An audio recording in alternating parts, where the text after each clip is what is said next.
जय मसीह की प्रिय भाई और बहनों, यीशु के नाम से मैं एक और बार आप सबका इस चैनल में स्वागत करता हूं। तो आइए आज हम लोग एक सवाल को देखेंगे जो कि जी इनबॉक्स में पूछा गया है, और वो ये था कि अगर हम यीशु का चेला बनना चाहते हैं तो क्या हमें अपने सेकुलर जॉब्स को छोड़ के मिनिस्ट्री में ज्वाइन करना चाहिए। क्योंकि हम लोग देखते हैं जब यीशु मसीह ने अपने चेलों की बुलाहट दी शुरुआती दिनों में, तो उनके चेले मछुआरे थे और यीशु ने कहा कि सब कुछ छोड़ दो और मेरे पीछे हो लो। तो क्या ये ज़रूरी है या ये मैंडेटरी है कि अगर मैं यीशु मसीह को अपना उद्धारकर्ता प्रभु मान चुका हूँ तो फिर मुझे अपनी सेकुलर नौकरी छोड़ देना चाहिए और मुझे तुरंत मिनिस्ट्री में ज्वाइन करना चाहिए। तो इसका मैं आपके सामने एक छोटा सा एक प्रेजेंटेशन देना चाहूँगा या फिर समझाना चाहूँगा, और इसमें मैं चार बातों को रखूँगा। सबसे पहले दो बातें होंगी जहाँ पे लोगों की दो गलत धारणा को मैं आपके सामने बताऊँगा, और आखिर में दो एनकरेजमेंट की बातें मैं आपके सामने रखूँगा। तो सबसे पहली जो गलत धारणा कई बार लोगों के मन में बैठ गई है वो ये है कि वो लोगों ने दो कैटेगरी बना लिए हैं। एक कैटेगरी है ओबीडियंट, एक कैटेगरी है डिसोबीडियंट लोगों का, कुछ चीज़ों के आधार पे। ओबीडियंट यानी कि आज्ञाकारी वो लोग हो जाते हैं जो लोग यीशु मसीह को अपना प्रभु और उद्धारकर्ता मानने के बाद तुरंत अपनी नौकरी को वो लोग छोड़ दिए, त्याग दिए, और तुरंत वो लोग सेवकाई में जुड़ गए या बाइबल कॉलेज चले गए। दूसरा कैटेगरी है डिसोबीडियंट, अनाज्ञाकारी लोग। ये वो लोग हैं जो यीशु मसीह को अपना प्रभु और उद्धारकर्ता मानने के बाद अभी भी अपने सेकुलर जॉब्स में कंटिन्यू कर रहे हैं, और इसलिए वो लोग को डिसोबीडियंट बताया जाता है या अनाज्ञाकारी बताया जाता है। ये एक गलत धारणा है, ये एक गलत सोच है, क्योंकि यहाँ पे हम बिना किसी बेस के अपने ही एक धारणा से सब लोगों को एक ही नज़रिए से देखते हैं, मतलब दो कैटेगरी में तुरंत बांट देते हैं। और जो लोग नौकरी कर रहे हैं वो लोग हो गए अनाज्ञाकारी, और जो लोग नौकरी नहीं कर रहे हैं डायरेक्ट सेवकाई में हैं उनको हम लोग बता देते हैं कि भाई वो लोग आज्ञाकारी हैं। हमें समझना है कि बाइबल क्या बताती है, आज्ञाकारी होने का अर्थ क्या है और या फिर अनाज्ञाकारी होने का अर्थ क्या है। बाइबल हमें बताती है कि एक मसीह होने के बाद, यीशु मसीह को अपना प्रभु और उद्धारकर्ता जानने के बाद हमें अपने पापमय जीवन के ऊपर जय प्राप्त करना चाहिए। हमें अब अपने अंगों को, अपने शरीर को, अपने आप को धार्मिकता का वस्त्र होने के लिए समर्पित करना चाहिए। हमें आत्मा की चाल में चलना चाहिए। हमें अपने जीवन में आत्मा के फल को प्रदर्शित करना चाहिए। हमें शरीर की चाल में नहीं चलना चाहिए। और यही बेसिकली एक आइडिया देता है, एक तर्क देता है कि एक ओबीडियंट व्यक्ति कौन है, आज्ञाकारी व्यक्ति कौन है, या फिर एक अनाज्ञाकारी व्यक्ति कौन है। और यीशु मसीह ने भी यही चीज़ कहा कि जो लोग वही लोग मेरे भाई हैं या मेरे माँ हैं और मेरी बहन है जो मेरी आज्ञाओं को मानते हैं और उसके पीछे चलते हैं। तो यीशु मसीह का जो पैमाना था और नए नियम का जो पैमाना है वो इस बात पे नहीं है कि कौन नौकरी कर रहा है या नौकरी नहीं कर रहा है। यीशु में आने के बाद, मसीह में आने के बाद क्या वो सेकुलर जॉब में कंटिन्यू कर रहा है या वो मिनिस्ट्री में ज्वाइन कर लिया है, उस आधार पे वो ओबीडियंट या डिसोबीडियंट बनता है। लेकिन बाइबल हमें एक दूसरा पैमाना देती है, जैसे मैंने आपको कहा, और उस आधार पे हम किसी व्यक्ति को एक आज्ञाकारी मसीह कहते हैं या फिर एक अनाज्ञाकारी मसीह जीवन जीने वाला हम कहते हैं।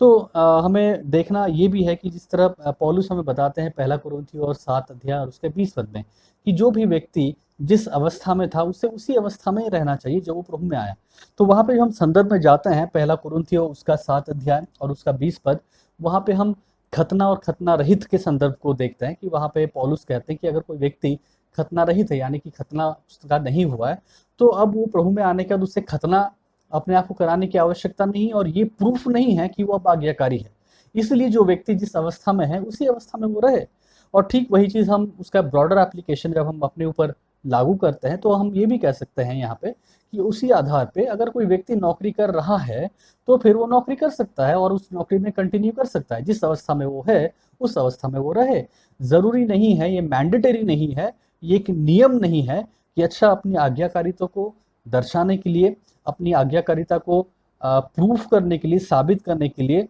तरीका यही है कि प्रभु में आने के बाद तुम अपनी सेकुलर नौकरी छोड़ो और तुम सेवकाई में लग जाओ। ठीक है, तो हमें इस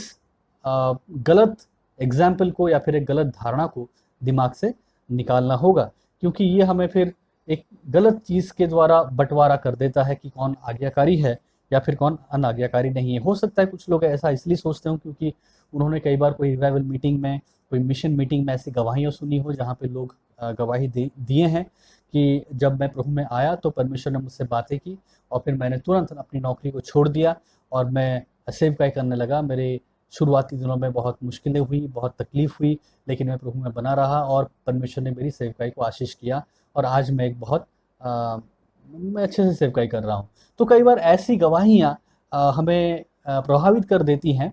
और हम इस गवाही को हर एक के ऊपर लागू करना शुरू कर देते हैं और हमें लगता है कि अच्छा, इस व्यक्ति ने नौकरी को छोड़ दिया, त्याग दिया और सेवकाई में आ गया और ये एक आज्ञाकारी मसीह जीवन को दर्शाता है, इसीलिए हमें भी ऐसा ही करना चाहिए। जो व्यक्ति ऐसा करता है वो आज्ञाकारी है, जो व्यक्ति ऐसा नहीं करता वो अनाज्ञाकारी है। ये था पहला मिसकंसेप्शन जिसे हमें बचना है। दूसरा, कई बार लोग ये समझते हैं कि जो लोग सेकुलर जगह पे काम करते हैं, सेकुलर नौकरी करते हैं, है ना, वहाँ पे वो अपने आप को संपूर्ण रीति से मसीह का चेला या फिर एक मसीह करके दर्शा नहीं सकते। वो जगह नहीं है जहाँ पे आप अपने आत्मा के फलों को दिखा सकते हैं, मसीह चरित्र को दिखा सकते हैं। अगर आपको अपने मसीह चरित्र को दिखाना है, अगर आत्मा के फल को आपको दिखाना है, तो फिर आपको वो नौकरी छोड़ना पड़ेगा। और जो लोग सेवकाई करते हैं वही वो लोग, वास्तव में वही वो लोग होते हैं जो अपने जीवन में आत्मा के फलों को दिखा पाते हैं। तो यहाँ पे भी हम देखते हैं लोग एक कैटेगरी कर देते हैं, एक डिफरेंशिएशन कर देते हैं और कहते हैं कि नहीं, सेकुलर जॉब करने वाले लोग वो होते हैं जिनके अंदर आत्मा का फल दिख ही नहीं सकता, क्योंकि वो तो एक वैसे एनवायरनमेंट में, एक ऐसे जगह में काम करते हैं। आत्मा का फल अगर आपको देखना है, अगर आत्मा के काम को देखना है, तो आप इस व्यक्ति को देखिए या फिर उस व्यक्ति को देखिए जो कि सेवकाई में जुड़ा हुआ है। तो ये भी एक गलत धारणा है, क्योंकि अक्सर ये भी देखा गया है कि लोग सेकुलर जॉब में रहते हुए, सेकुलर नौकरी करते हुए भी यीशु मसीह की गवाही को बहुत सफाई से, बहुत अच्छे तरीके से प्रस्तुत कर पाते हैं। और ये भी देखा गया है कि लोग मिनिस्ट्री में होने के बावजूद भी, सेवकाई में होने के बावजूद भी, पास्टर होने के बावजूद भी या मसीह संस्थाओं में काम करने के बावजूद भी उनका व्यक्तिगत मसीह जीवन एक सही मसीह जीवन नहीं होता है, उनका सामाजिक मसीह जीवन भी एक सही मसीह जीवन नहीं होता है और उनके जीवन में कई बुराइयां या ऐब दिखते हैं और लोग उनको देख के कहते हैं कि भाई ये कैसा मसीह है, ये सेवकाई में है या पास्टर है या फिर मिनिस्ट्री कर रहा है, लेकिन इसके जीवन में तो बहुत सारी बुरी बातें हैं। तो फिर इस आधार पे हम लोगों को डिफरेंशिएट नहीं कर सकते और कह नहीं सकते कि अच्छा ठीक है, जो व्यक्ति नौकरी छोड़ चुका है, सेवकाई कर रहा है, वो ओबीडियंट है और उसमें ही आत्मा के फल दिखेंगे। जो व्यक्ति नौकरी कर रहा है, सेकुलर जॉब में है, वो ओबीडियंट नहीं है, वो अनाज्ञाकारी व्यक्ति है और उसमें आत्मा का फल नहीं दिख सकता। अब मैं आपको दो एग्जॉर्टेशन दे सकता हूँ या फिर दो इनकरेजमेंट की बातें कह सकता हूँ। पहला चीज़ ये है कि अगर परमेश्वर आपके हृदय में एक बोझ को डाल रहा है, अगर परमेश्वर आपके हृदय में एक रेस्टलेसनेस जिसे कहते हैं, यानी कि एक बेचैनी को डालता है, तो हो सकता है कि ये एक तरीका है जिसके द्वारा परमेश्वर लोगों के जीवन में काम करता है, क्योंकि परमेश्वर अलग अलग लोगों के जीवन में अलग अलग तरीके से काम करता है। तो कई बार परमेश्वर लोगों के जीवन में एक बेचैनी को डालता है, लोगों के जीवन में एक बर्डन को डालता है और उन्हें खास जगह में जाके मिशनरी बनने के लिए, खास लोगों के बीच में जाके सेवा करने के लिए एक बर्डन को, एक लगातार एक जलती हुई आग को, एक बोझ को लगातार डालता है। और कई बार ये एक तरीका बनता है जिसके द्वारा उन्हें अगुवाही होती है कि उन्हें अपनी नौकरी छोड़नी चाहिए या फिर वो जगह जहाँ पे हो वो जगह छोड़ना चाहिए और एक ऐसे जगह पे जाके सेवकाई करनी चाहिए जहाँ पे परमेश्वर उनके जीवन को इस्तेमाल कर पाए और उनके जीवन के द्वारा कार्य कर पाए। लेकिन फिर हमें ये भी समझना है कि ये कोई मैंडेटरी बात नहीं कि हाँ ये सबके साथ ही होगा। तो अगर आपके साथ ऐसा अनुभव हो रहा है तो बहुत अच्छी बात है, लेकिन अगर आपके साथ ऐसा अनुभव नहीं है जहाँ पे आपको एक खास बोझ नहीं मिल रहा है, आपको एक खास बेचैनी आपके हृदय में उमड़ नहीं रहा है, जैसा कि कई बार आप गवाहियों में सुनते हो किसी के बारे में जो कहता है कि नहीं, मेरे अंदर एक अजीब सा बोझ होने लगा था, मुझे एक बेचैनी होने लगी थी और मुझे वो जगह के लिए, उन लोगों के लिए बहुत तड़प लग रहा था और मैं आखिर में वहाँ पे गया और सेवकाई को किया। अगर आपके साथ ऐसा हो रहा है बहुत अच्छी बात है, लेकिन अगर आपके साथ ऐसा नहीं हो रहा है तो आपको दुखी होने की आवश्यकता नहीं है, आपको निराश होने की आवश्यकता नहीं है, आपको डिस्करेज होने की आवश्यकता नहीं है और फिर अपने आप को हीन समझने की आवश्यकता नहीं कि भाई उस व्यक्ति का विश्वास शायद बहुत अच्छा है, इस वजह से परमेश्वर उसके जीवन में ऐसा कार्य कर रहा है और शायद मैं एक पापी व्यक्ति हूँ, मेरा जीवन इतना अच्छा नहीं है। और अपने आप को हीन महसूस मत कीजिए, अपने आप को डिस्करेज मत फील कीजिए या फिर अपने आप को अनवर्दी कि मैं लायक नहीं हूँ शायद सेवकाई का, इस वजह से परमेश्वर मुझे ऐसा बोझ या बर्डन नहीं दे रहा है। ऐसा नहीं है। आप जहाँ पे हैं, आप जैसे हैं, अगर आप परमेश्वर के वचन के अनुसार चल रहे हैं, अगर आप परमेश्वर के द्वारा दिए गए आत्मिक दान और वरदान के द्वारा अपने स्थानीय कलीसिया में अपनी सेवा को दे रहे हैं, अगर आप एक आत्मा की चाल को चल रहे हैं, शरीर की लालसाओं से के अनुसार नहीं चल रहे हैं, और आप अपने कार्य को कर रहे हैं, चाहे सेकुलर जॉब में है, चाहे मिनिस्ट्री में है, तो भी परमेश्वर आपके जीवन को इस्तेमाल कर रहा है। ज़रूरी नहीं कि आपके साथ कुछ ऐसी घटना हो, आपको एक ऐसा बोझ मिले और तभी आप परमेश्वर की सेवा कर पाएंगे या फिर तभी आप एक सही विश्वासी हो पाएंगे। आप बिना इसके भी एक सही विश्वासी बन के अपने जीवन को जी सकते हैं। तो इसलिए इन बात को लेके अपने आप को कोसिए मत, डिस्करेज मत होइए और अपने आप को हीन महसूस मत कीजिए। दूसरा जो इनकरेजमेंट है मैं आपको देना चाहूँगा वो ये है कि परमेश्वर की इच्छा को जानने के लिए या फिर परमेश्वर के राज्य के लिए कुछ करने के लिए अगर आपके अंदर इच्छा है, तो ये मत सोचिए कि आप आइसोलेशन में चले जाएंगे, आप अकेले कहीं पे जाके प्रार्थना करेंगे, आप अकेले कमरा बंद करके 40 दिन प्रार्थना उपवास करेंगे तभी आपको मिल सकता है। कुछ लोग ऐसा करते हैं और कई बार परमेश्वर से बातें करता है, लेकिन हमें आपको आप ये मत सोचिए कि नहीं यही तरीका है या फिर अपने आप को आप अलग करने के द्वारा ही परमेश्वर आपसे बात करेगा। लोगों से आप अलग करके फास्टिंग प्रेयर में बैठ जाएंगे, 40 दिन उपवास करेंगे, किसी से बात नहीं करेंगे, अपने आप को एकदम लोगों से अलग कर लेंगे और ना अपने आप को आइसोलेट कर लेंगे और तभी परमेश्वर आपसे बातें करेगा और आपको अपनी योजना को प्रकट करेगा। ऐसा नहीं है। कई बार परमेश्वर स्थानीय कलीसिया के संदर्भ में आपकी योजनाओं को, आपके जीवन में परमेश्वर की योजना को प्रकट करता है जब आप अपने स्थानीय कलीसिया में लोगों के साथ उस मसीही संबंध के अनुसार चलते हैं, जब अपने स्थानीय कलीसिया में आप लगातार एक सक्रिय भूमिका को निभाते हैं, जो अपने स्थानीय कलीसिया में आप लगातार उन कार्यों को या फिर उन जिम्मेदारियों को पूरा करते हैं जो परमेश्वर ने आपके लिए रखा है, तो कई बार लोग आपको एनकरेजमेंट कर देते हैं। कई बार लोग आपके जीवन में उन गुणों को, उन दान को, उन वरदानों को देख पाते हैं जो कई बार आप मिस कर जाते हैं। आप कई बार उसको पकड़ नहीं पाते या जान नहीं पाते। आपके चारों तरफ जो लोग हैं वो आपको देख के इसके बारे में कहते हैं ये लोग वो नहीं आपके दोस्त, ये वो लोग हैं जो स्थानीय कलीसिया के लोग हैं,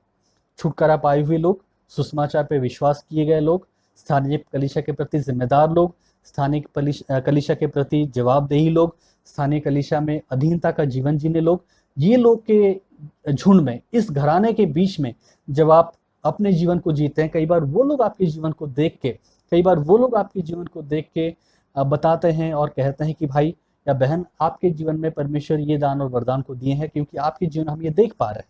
आपके व्यवहार से, आपके कार्यों से, आपके उठने बैठने के तरीकों से, आपके सामूहिक जीवन को देख के, आपका जो पब्लिक लाइफ है हम लोग के बीच में जो सामूहिक जीवन है उसको देख के कलीसिया के रूप में, आपके मसीह भाई बहन होने के रूप में, इस घराने का सदस्य होने के रूप में आपके जीवन में हम इन गुणों को देख पा रहे हैं, आपके जीवन में हम इन दान वरदानों को देख पा रहे हैं। और इसलिए हम ये कह सकते हैं, आपको हम ये सुझाव दे सकते हैं, आपको हम ये इनकरेज कर सकते हैं कि परमेश्वर आपको इस रीति से इस्तेमाल करना चाह रहा है या फिर परमेश्वर आपके जीवन को इस क्षेत्र में इस्तेमाल करना चाह रहा है। तो परमेश्वर के राज्य में इस्तेमाल किए जाने के लिए जो योजना है, जो तरीके हैं या फिर जो दान और वरदान हैं, वो कई बार हमारे कलीसिया के लोग हमारे जीवन को देख के बताते हैं। लेकिन उसके लिए ज़रूरी है कि हम उनके साथ मिलें, हम उनके साथ उठे बैठें, हम उनके बीच में रहें, उनके साथ उस भूमिका को निभाएं जो हमें स्थानीय कलीसिया में निभाना है। अगर हम अपने आप को अलग कर लेंगे, किसी से बात नहीं करेंगे, कमरे में बंद करके उपवास प्रार्थना करें और कह रहे हैं कि प्रभु मुझसे अब बता, मुझसे अब बातें करें, तो कई बार इसके द्वारा आप जान नहीं सकते हैं। तो आपको एक बैलेंस लेके चलना है, आपको एक संतुलन लेके चलना है। आपको हर चीज़ में कैटेगराइज नहीं करता ना कि अच्छा भाई ऐसा करेंगे तो ओबीडियंट है, ये है तो डिसोबीडियंट है। जो सेवकाई कर रहे हैं वो ओबीडियंट है, परमेश्वर के जीवन में कार्य कर रहा है। जो सेकुलर जॉब कर रहे हैं वो डिसोबीडियंट है, परमेश्वर के जीवन में कार्य नहीं कर रहा है। तो हमें इस गलत धारणा से बाहर निकलना है। तो मेरा आपसे सुझाव यही होगा कि नहीं, ये मैंडेटरी नहीं है कि अगर आप प्रभु में आए हैं, अगर आप यीशु मसीह को विश्वास किए हैं तो ये मैंडेटरी नहीं, एक नियम नहीं है कि नहीं आपको अपना सेकुलर जॉब छोड़ना ही होगा और तुरंत सेवकाई में ज्वाइन करना है या बाइबल कॉलेज जाना है। तो जैसा मैंने कहा, आप इन 4 बातों को ध्यान दीजिए, इन 4 बातों के ऊपर थोड़ा सोचिए और मेरा विश्वास है कि परमेश्वर आपको एक सही मार्गदर्शन देगा, आपको सही रीति से आपकी अगुवाई करेगा। प्रभु आप सबको आशीष दे। ऐसे अनेक वीडियोस को देखने के लिए हमारे चैनल को सब्सक्राइब करें, बेल आइकॉन प्रेस करें और वीडियो को लाइक ज़रूर करें। धन्यवाद।